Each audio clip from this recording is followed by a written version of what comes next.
A queen cloaked in velvet and shadows, Catherine de' Medici ruled France with whispers of poison, terror, and forbidden power. France, in the middle of the 16th century, was not a land of elegance and powdered courts. It was a kingdom rotting from within. The golden light of the Renaissance had touched its palaces, yes, but beneath the marble facades and candlelit banquets, something darker festered. The land was broken, famine stalked its fields, warlords carved their names into villages with fire, and the people, both noble and common, lived in perpetual fear.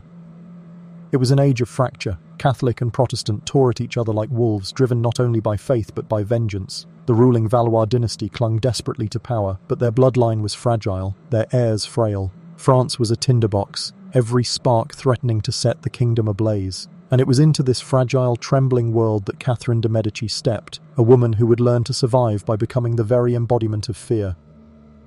From the moment she crossed the Alps from her native Florence into France, suspicion clung to her. She was Italian, foreign, a Medici. The Medici name carried wealth and art, yes, but also centuries of whispered corruption, of assassinations in shadowed chapels, of poison slipped into chalices. To the French, Catherine was not a bride, she was a threat. And yet, this girl, orphaned almost before she could speak, a child raised among the ghosts of her dynasty's enemies, would rise to become Queen Mother of France. For 30 years she ruled in the shadows, guiding kings too weak to stand on their own. She became the architect of massacres, the rumoured mistress of poisons, the Black Queen whose name struck fear even into hardened generals. But before the blood, before the poison, before the cloak of legend, Catherine was simply a girl abandoned by fate.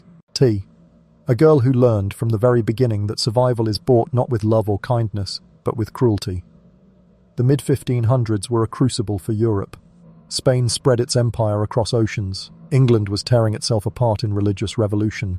Italy, Catherine's homeland, was no longer a country but a patchwork of city-states ruled by mercenary soldiers, corrupt popes, and merchant dynasties who cloaked themselves in the beauty of Renaissance art even as daggers flashed in the streets. Florence, the city of Catherine's birth, was both a cradle of genius and a pit of intrigue. Michelangelo carved marble into gods, while beneath the same domes assassins waited at church doors. Catherine's family, the Medicis, ruled through a web of alliances, bribes and fear, a world where beauty and cruelty walked hand in hand. This was the blood Catherine carried into France. And perhaps it was inevitable that when France itself fractured, when Protestants and Catholics began filling rivers with each other's corpses, she would rule not with mercy, but with terror. The world remembers Catherine de' Medici as one of history's most sadistic queens. Her enemies called her a poisoner, a witch, a woman who bathed France in blood. Some said she kept Italian assassins in her service, ready to silence dissenters at her command. Others whispered she had poison hidden in her jeweled rings, that a simple handshake could kill. Whether true or not, Catherine did little to silence these rumors. Fear was more useful than love. But history is never so simple, for beneath the myth of the Black Queen is another story, of a woman shaped by tragedy, trapped by duty, forced into cruelty by the chaos of her age. Was she truly the sadist history paints her to be, or was she the inevitable product of a kingdom that demanded blood from its rulers to survive? The answer lies in the shadows of our life, in the tragedies that shaped her, in the choices she made, in the blood she spilled, and the empire of fear she built around herself. This is the hidden torment of Catherine de' Medici, the most sadistic queen in history, a woman who turned cruelty into a crown, survival into an empire, and fear into her eternal legacy. And her story begins, not in the splendor of Versailles or the grandeur of the Louvre, but in Florence, with a child who should never have lived long enough to wear a crown. Florence, 1519. The city was a jewel of the Renaissance, a place where artists and philosophers shaped the world's imagination. But behind the marble facades of its cathedrals and the shimmering frescoes of its palaces, Florence was also a nest of serpents, a city where daggers were hidden beneath silken cloaks and poison was as common as perfume. It was here, in this furnace of brilliance and betrayal, that Caterina Maria Romula di Lorenzo de' Medici was born.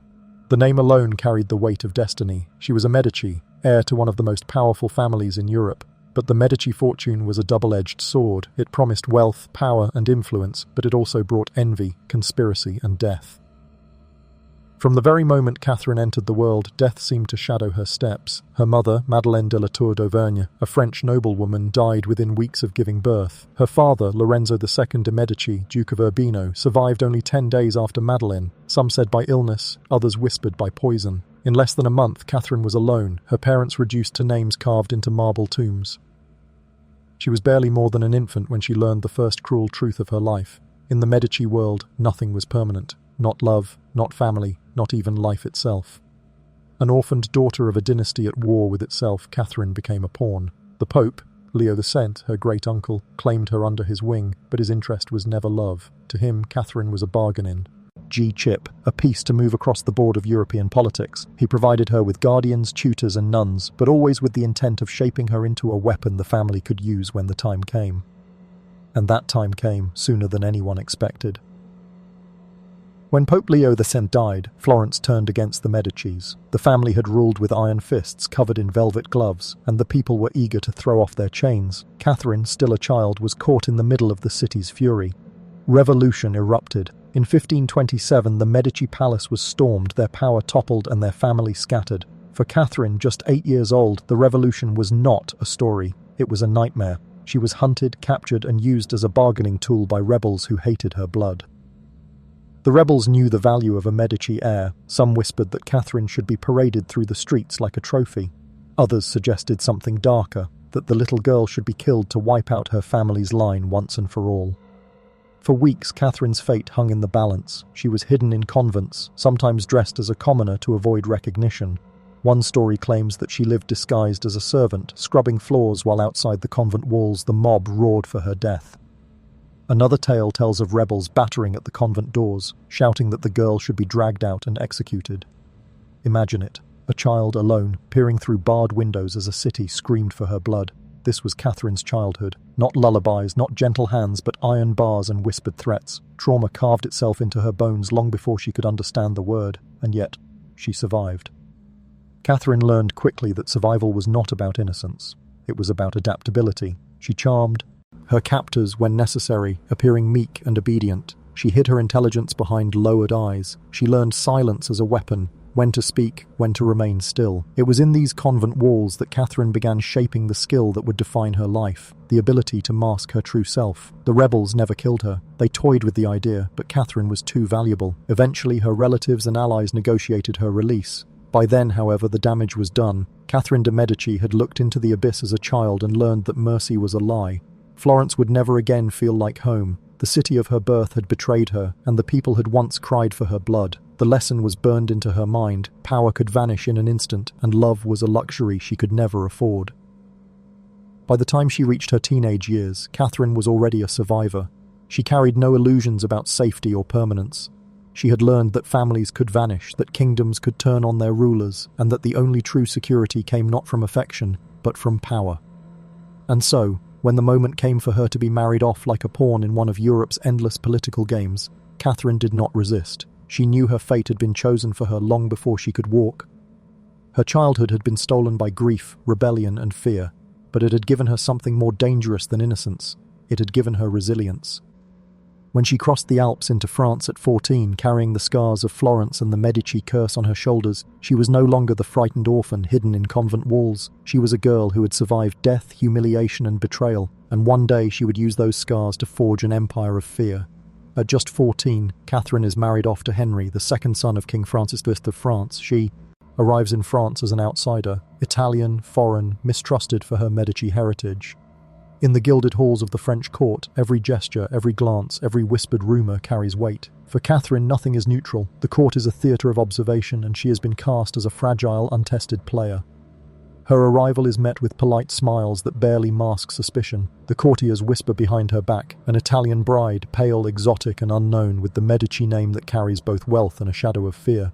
They mock her plain looks and her awkward attempts at the French language, comparing her silently to the famed beauties of the court. And then there is Diane de Poitiers, Henry's mistress, a woman of elegance, charisma and influence, whose presence eclipses Catherine's every step. Diane embodies everything the young bride is not: favoured, admired, untouchable. Court whispers soon grow louder, turning to gossip. Some claim Catherine is sterile, that she cannot produce heirs, that she is a powerless figurehead whose only value is as a foreign token of alliance. Others joke that her Medici blood carries curses, that her touch could be fatal, that she is a queen in name only. Humiliation surrounds her like a thick, suffocating cloak. Yet beneath the surface of discomfort and derision, Catherine begins to watch. She observes the subtle hierarchies of court life, the nods, the silences, the careful balancing of favour and fear. She notices how courtiers bend toward power, how alliances form in whispers, and how a single misstep can destroy even the most influential family. Every insult, every snub, every whisper becomes a lesson. Each cruelty teaches her to calculate, to anticipate, to survive. Henry is indulgent, distracted, and often unaware of the subtle machinations around him. He values charm over cunning, beauty over intellect, and intrigue. Catherine sees opportunity. She does not compete with Diane de Poitiers in beauty. She learns instead to wield patience and observation as her weapons. While others underestimate her, Catherine absorbs everything: the rivalries, the fears, the desires of every noble at court. Her early days in France are marked by isolation. There are few friends she can trust, fewer still who understand her language or culture. Loneliness becomes a familiar companion, and yet it sharpens her mind. In the quiet hours of her chamber, she studies the movements of the court, the rhythms of conversation, and the weaknesses of those around her. She begins to realize that power is not given. It is seized, often quietly, often invisibly, and often through fear rather than affection. The pressure to produce an heir is constant. Every month without a child brings whispers, ridicule, and a mounting threat to her position. Catherine's body becomes a battleground, her womb a site of political tension. The court watches, judges, and waits. Failure is not only personal but public, with consequences that could undo everything her family has sacrificed. Catherine internalizes this pressure, understanding that survival in France will demand more than obedience. It will require mastery over perception, influence, and manipulation. To navigate the court, Catherine begins to cultivate secrecy. She listens to astrologers, studies remedies, and learns of poisons and protective charms whispered about in Italian circles. She realizes that knowledge, especially forbidden knowledge, can be a weapon. While others rely on beauty, favor, or luck, Catherine relies on information, the invisible threads that connect fear, desire, and ambition.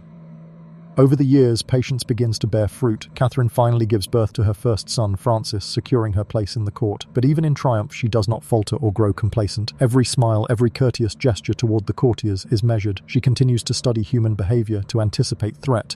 To understand the psychology of those who wield power lightly but crush it decisively. By the time she bears subsequent children, Catherine's reputation has begun to shift. She is no longer merely the timid Italian bride, but a queen learning to survive and thrive in a world of cruelty. The whispers of her supposed fragility now mingle with murmurs of curiosity and caution. People begin to wonder, is this meek woman more capable than she appears? Could her silence mask cunning beyond measure? Her experiences at court teach her the value of perception. Outwardly, she must remain obedient, demure, almost invisible. Yet inwardly, she is calculating every interaction, storing every slight and insult, and waiting for the right moment to convert vulnerability into power. The lessons she learned in Florence about survival, manipulation, and self-preservation now find their purpose in France. Catherine's transformation during these years is subtle but profound. The court sees a queen who is restrained, patient, and obedient. Few witness the mind at work behind the measured smiles and soft words, a mind cataloguing enemies, allies, weaknesses, and opportunities. Each snub, each whispered joke, each glance of disdain is noted and filed.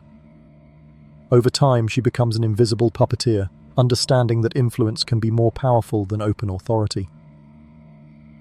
By the end of this formative period, Catherine has achieved what few could at court. She has survived humiliation, isolation, and political irrelevance, all while cultivating the tools she will one day use to dominate France. She has learned that appearances are deceptive, that power often hides behind silence, and that patience, combined with intelligence and observation, is the most potent weapon of all. In retrospect, these years mark the quiet forging of the queen who would later be feared across Europe. They are years of endurance and psychological transformation, where humiliation becomes insight, loneliness becomes vigilance, and subservience becomes a strategy. Catherine is no longer merely a pawn. She is a queen in waiting, learning the subtle art of survival that will define her reign. When the time comes for her to step fully into authority, Catherine de Medici will carry within her every slight endured, every whisper endured, every insult catalogued. She will understand instinctively how to convert fear into loyalty, suspicion into control, and cruelty into power. And though the court may still underestimate her, history will remember that these years, the years of marriage, observation, and quiet calculation, are the years when the seeds of her dark legacy were planted, hidden beneath measured courtesy and obedient demeanor. Catherine's story at this stage is not yet one of massacres or poisons. It is a story of survival, of resilience, and of the subtle, unrelenting cultivation of power in a world that had been prepared to discard her. It is a reminder that even the most unassuming beginnings can harbor the roots of terror and ambition, that patience can be more formidable than violence, and that a queen in shadows can quietly learn to rule over the light. Years passed in the gilded prison of the French court, and Catherine de' Medici learned quickly that power in France was a game played not only with strategy but with subtle cruelty. She was no longer the frightened 14-year-old Italian bride who had crossed the Alps, naive and trembling, yet, in many ways, she remained trapped in shadows. Her early humiliation had never fully faded. It lingered, shaping the contours of her mind, sharpening her instincts, and teaching her that the court rewarded ruthlessness disguised as compliance. Henry, now King Henry II, was capricious, indulgent, and often blind to the subtle manipulations swirling around him. Catherine's steps into adulthood coincided with his fixation on Diane de Poitiers, whose beauty, charm, and political influence outshone Catherine's modest presence. Diane was not merely a mistress, she was a symbol of Catherine's inferiority in the eyes of the court and her husband. Every public event, every banquet, every royal procession reminded Catherine of the delicate balance between appearance and authority, the cruel lesson that favour and influence could be withheld at a whim. Catherine endured these slights with patience, but the experience seared itself into her psyche. To the casual observer, she seemed meek, deferential, almost fragile. Behind closed doors, however, she was calculating. Every slight, every whispered joke, every glance of dismissal was catalogued, stored for later analysis. In her chambers, she examined the alliances and weaknesses of her rivals. She observed how courtiers moved, how they whispered, and how easily fear could bend loyalty to one's will. Beneath the veneer of obedience, Catherine began to cultivate her own arsenal, knowledge, secrets, and subtle intimidation. She surrounded herself with astrologers, scholars, and alchemists, advisors whose wisdom bordered on forbidden knowledge. In Florence, she had learned that information was power, and in France, she refined this lesson. Rumors of her interest in astrology, potions, and clandestine remedies spread, fueling whispers that she might possess mystical or even dangerous abilities. Whether these stories were true or exaggerated mattered little. Fear, she realized, was as effective a weapon as any army. The court's cruelty was relentless. Catherine bore it silently, but it shaped her in profound ways. When Henry publicly favored Diane, Catherine concealed her resentment behind a polite smile. When noblewomen derided her Italian heritage, she nodded and listened, yet committed every insult to memory. These experiences honed a critical skill, the ability to mask emotion, to transform vulnerability into an instrument of strategy. The pressure to bear children remained immense. Catherine endured the physical and emotional trials of pregnancy in a hostile environment, aware that failure could render her irrelevant, stripped of influence, or even discarded. When she finally gave birth to her first son, Francis, the court's perception of her shifted, slightly but noticeably. The queen who had once been dismissed as powerless now held in her arms the future king of France. Yet Catherine knew that producing heirs was only the beginning. Survival required more than motherhood. In the shadows of her courtly humiliation, Catherine's mind matured into something formidable. She learned to anticipate betrayal before it occurred, to measure loyalty by small gestures, and to detect the subtle tremors of fear and ambition in others.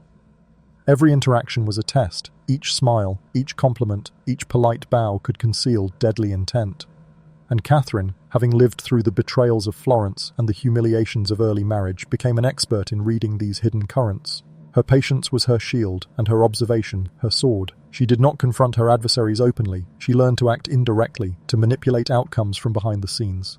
Diane de Poitiers remained her husband's favourite, yet Catherine began quietly consolidating influence elsewhere, with foreign ambassadors, the royal council, and the nobles who had grown weary of Diane's dominance. She discovered that power often lay in subtle alliances and the perception of control rather than in visible authority. By the time she entered her 20s, Catherine had transformed from an overlooked, humiliated bride into a woman of quiet strength, carefully navigating a court that remained largely hostile. Her survival required constant vigilance. Every banquet was a battlefield, every conversation a negotiation, every glance a potential threat. She understood that appearances were everything. Meekness could mask cunning, beauty could mask cruelty, and obedience could conceal mastery. In these years, Catherine also learned the importance of fear as a tool. Stories circulated of her interest in astrology and alchemy, and even the faintest rumour of secret knowledge or subtle malice was enough to command caution from the wary courtiers. She realised that mystery could be weaponized, that whispers alone could bend behaviour. A queen who could cultivate both intrigue and fear could exert influence without raising open suspicion. The loneliness of her position was profound, yet it was also formative. Catherine had no true allies, no confidants, no one who could truly understand the isolation imposed by her role. But this solitude allowed her to reflect, to study, and to perfect her methods. She became adept at concealment, of emotion, intention, and even thought. Each humiliation endured was transformed into insight. Each slight absorbed became a lesson in strategy.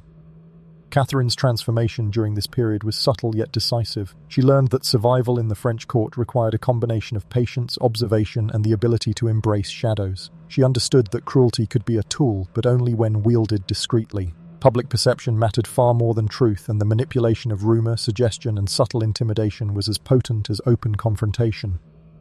It was in these years, while navigating the labyrinthine politics of Henry II's court, that Catherine began to cultivate the psychological depth for which she would later be feared. She observed how her rivals exploited weakness, how alliances could turn overnight, and how loyalty was often conditional. The lessons of humiliation and exclusion became the building blocks of her emerging strategy, knowledge, patience, and subtle manipulation. By the time Catherine bore her second and third children, she had begun consolidating influence over portions of the royal council and court alliances. She did not confront Diane de Poitiers directly. Instead, she worked quietly, establishing networks of loyalty, assessing potential threats, and positioning herself to act decisively when the opportunity arose. She learned that influence could be exercised without overt power, that control could be wielded invisibly, and that a queen in the shadows could be more formidable than one in plain sight. The taste of humiliation had left its mark, but it did not break her. It shaped her. It taught her that a queen's survival depended not only on airs and appearances, but on intelligence, patience, and subtle cruelty. In the shadow of Diane's dominance and court ridicule, Catherine had forged the mind of a strategist, a ruler capable of navigating treacherous waters with precision and care. By the end of this period, Catherine de Medici was no longer merely a victim of circumstance. She had become a master of survival, a queen in the shadows whose patience, observation, and calculated secrecy would soon allow her to seize power in ways the court could scarcely imagine. Her humiliation had been her crucible, her endurance, her training. From the ashes of mockery and neglect, a queen capable of shaping the destiny of France was emerging.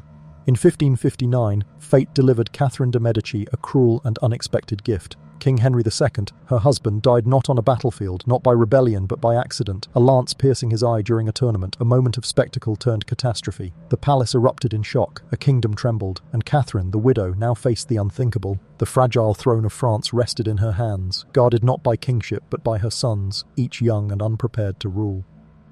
The transition was instantaneous and merciless. France, already fractured by religious strife between Catholics and Protestants, needed stability, and Catherine, long underestimated and ridiculed, now became its fulcrum.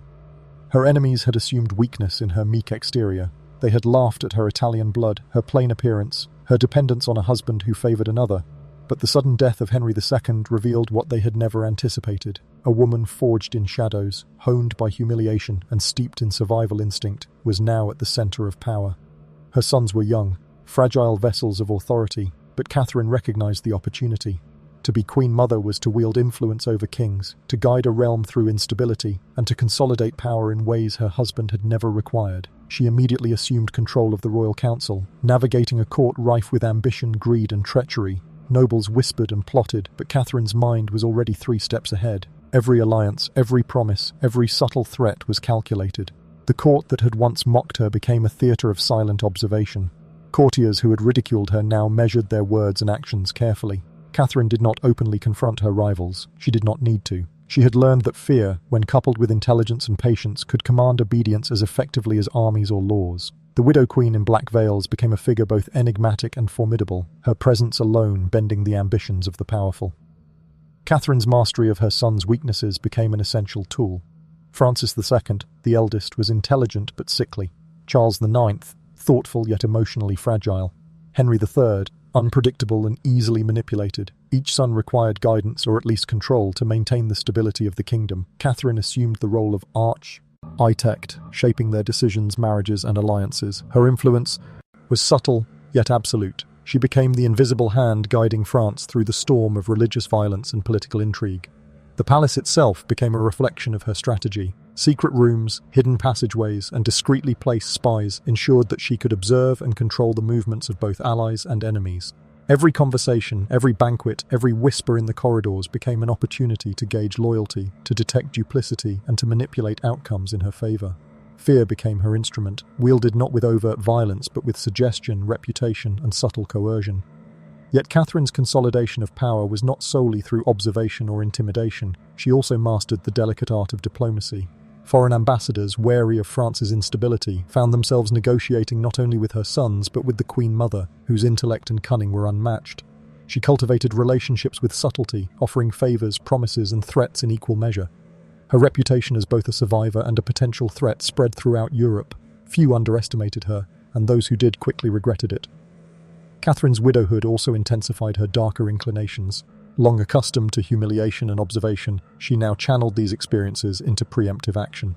Enemies were watched, subtle manipulations were executed, and suspicions, whether true or imagined, were used to maintain dominance. She had learned in Florence and in the courts of her youth that survival required decisiveness, sometimes cruel, sometimes invisible. The Queen Mother was no longer merely surviving, she was orchestrating a kingdom in which loyalty and fear were intertwined. The death of Henry II also allowed Catherine to transform grief into strategy. She wore mourning as both a mask and a statement. Her black veils concealed not only sorrow, but intent. Courtiers who expected weakness found calculated resolve. Her presence in the council chambers was a constant reminder. The Queen Mother was a force to be reckoned with, and any attempt to undermine her authority would be met not with hysteria or pleading, but with strategic countermeasures. At the heart of her power was the ability to manipulate perception. Catherine knew that rumour, reputation and fear could achieve what armies could not. Tales of her secret knowledge of hidden poisons and clandestine counsel with astrologers began to circulate. Whether these whispers were true or exaggerated mattered little. They served a purpose. Fear of the unknown, fear of what she might do if crossed, reinforced her authority without the need for open confrontation. Religion, too, became a tool in her hands. France teetered between Catholic and Protestant factions, each seeking dominance. Catherine, though personally Catholic, recognized the advantage of playing both sides. She could negotiate, manipulate, and exploit tensions to maintain her family's position. Her sons' reigns were fragile. The kingdom required her guidance, and she wielded it ruthlessly. Every massacre avoided, every treaty signed, every betrayal averted. She orchestrated with the precision of a chess master, her opponents unaware of the full extent of her control until it was too late. By the end of her widowhood, Catherine had transformed the court into an extension of her will. Power, once mediated through her husband, was now entirely in her hands. France's nobility, once dismissive, now measured every word, every gesture. Fear had become an invisible weapon, and Catherine had perfected its deployment. Yet even as she consolidated power, Catherine understood that her greatest challenge lay not with the courtiers or the nobility, but with her own children. Each son's temperament required delicate handling. Charles IX, prone to emotional instability, needed reassurance and subtle manipulation. Henry III, capricious and ambitious, required oversight and guidance. Francis II, intelligent but ill, demanded constant vigilance. Catherine became both mother and strategist, intertwining familial devotion with calculated control. The widow queen, once overlooked and ridiculed, had become the center of a kingdom teetering on the edge of chaos. Her mastery of observation, secrecy, and psychological influence allowed her to survive and thrive where others might have perished. And yet, beneath the carefully constructed veneer of authority, the experiences of her youth, humiliation, isolation, and fear, continued to shape her decisions. Every move was informed by a lifetime of survival, every strategy honed by decades of calculation. Catherine de' Medici's rise from a slighted Italian bride to a queen mother controlling the fate of France is a testament to the power of resilience forged in shadow. She had learned that influence was not granted by titles or beauty, but seized through intelligence, patience, and subtle mastery over perception. The court had once dismissed her, laughed at her, and ignored her. Now they feared her, and rightly so. Her widowhood marked the first stage of her transformation into one of history's most enigmatic and feared queens. Catherine had survived Florence, survived ridicule, and survived a hostile court. Now, armed with knowledge, patience, and the ability to manipulate both perception and circumstance, she stood ready to wield power with a precision and cruelty that would become legendary. The Black Queen was emerging, and France would soon learn that her mastery over fear and influence was unmatched. By the time Catherine de' Medici had solidified her position as Queen Mother, the French court was no longer merely a place of etiquette and politics. It had become a stage for whispers, rumours, and shadows. Catherine's presence was both invisible and omnipresent, her power felt even when unseen. It was during this period that legends began to form, legends that would endure for centuries. Whispers of sorcery, of secret poisons, of a queen who ruled through fear rather than love. The Italian bride, once mocked for her plainness and foreignness, had learned that mystery was a weapon. A queen who was unpredictable, inscrutable, and rumoured to possess forbidden knowledge could bend the ambitions of even the most arrogant noble. Catherine's courtiers began to speak in hushed tones about her midnight consultations with astrologers, her interest in obscure remedies, and her knowledge of poisons that could kill unseen. Whether these stories were truth, exaggeration, or deliberate propaganda, they were effective. Fear, once seeded, flourished in fertile imagination. Catherine understood the psychological power of perception. She allowed rumours to circulate, sometimes fueling them herself, knowing that a court fearful of invisible threats was a court easier to control. She would smile politely while subtle hints of danger lingered in the air, turning intrigue into armour. Every gesture, every statement, every glance could be interpreted as benign or sinister, and the ambiguity itself was a weapon. The Queen Mother's association with poisons became legendary. Nobles whispered that she carried them in rings, in vials hidden within her clothing, ready to deploy at a moment's notice. Some claimed she employed Italian poisoners in secret chambers of the Louvre, agents capable of ending rivals discreetly and permanently. Others suggested that her knowledge of alchemy and astrology gave her an almost mystical ability to manipulate life and death. To many, Catherine was less a woman than a force, an elemental power cloaked in velvet and shadow.